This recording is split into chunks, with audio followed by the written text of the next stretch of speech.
Coming over a bit queer myself, Mary.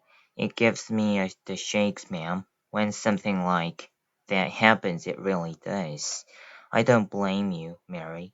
I shall get you some more breakfast, ma'am, and have this mess cleared up. No, don't go, Mary. Stay here a moment. Sophie wished she could see into the room, but she didn't dare touch the curtains. The famous voice began to speaking again. I really did dream about those children, Mary. It was clear as crystal. I know you did, ma'am. I don't know how giants got into it. That was rubbish.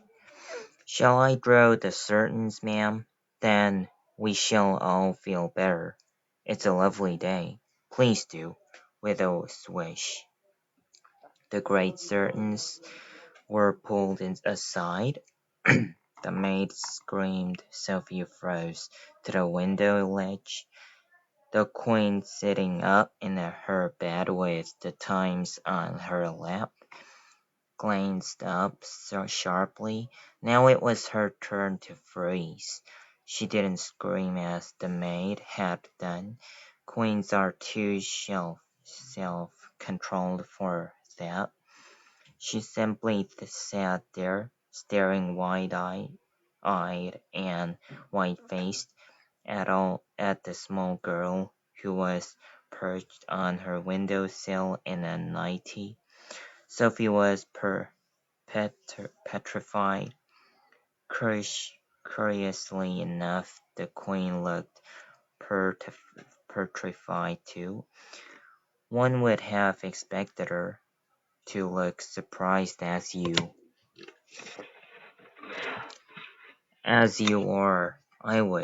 Have done. I would have done had we discovered a small girl sitting on our windowsill first thing in the morning, but the queen didn't look surprised. She looked genuinely frightened. The maid, a middle-aged woman with a funny cap on the top of her head, was the first to recover. What in the name of heaven do you think you are doing in here? She shouted angrily to Sophie. Sophie looked be beseechingly towards the queen for help. The queen was still staring at Sophie. Gaping at her would be more accurate. Her mouth was slightly open, her eyes were round and wide as two saucers, and the whole of that famous rather lovely face was filled with disbelief.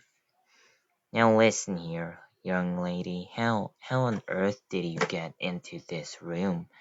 The maid shouted furiously. I don't believe it, the queen was murmuring.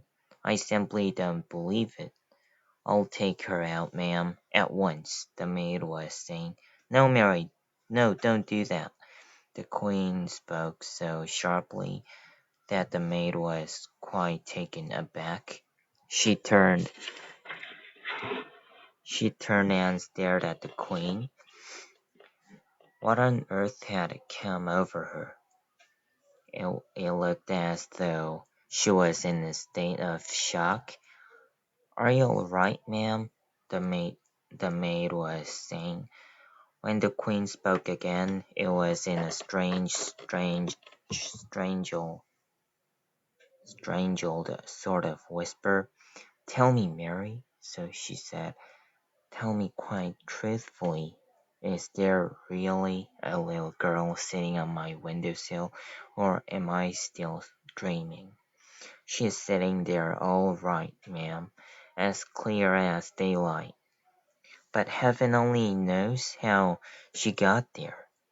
Your Majesty is certainly not dreaming it this time. But that's exactly what I did dream, the Queen cried out. I dreamed that as well. I dreamed there would be a little girl sitting on my windowsill in her nightie and she would talk to me. The maid, with her hands clasped across her starched white bosom, was staring at her mistress with a look of absolute disbelief on her face. The situation was getting beyond her. She was lost. She had not been trained to cope with this kind of madness. Are you real? The queen said to Sophie. Yes, your majesty, Sophie murmured. Or what is your name? Sophie, your majesty. And how did you get up on to my windowsill? No, don't answer that. Hang on a moment. I dreamed that part of it too. I dreamed that a giant put you there. He did, your majesty, Sophie said. The maid gave a howl of anguish and clasped her hands over her face. Control yourself, Mary, the queen said sharply. Then to Sophie she said, You're not serious about the giant, aren't you? Are you?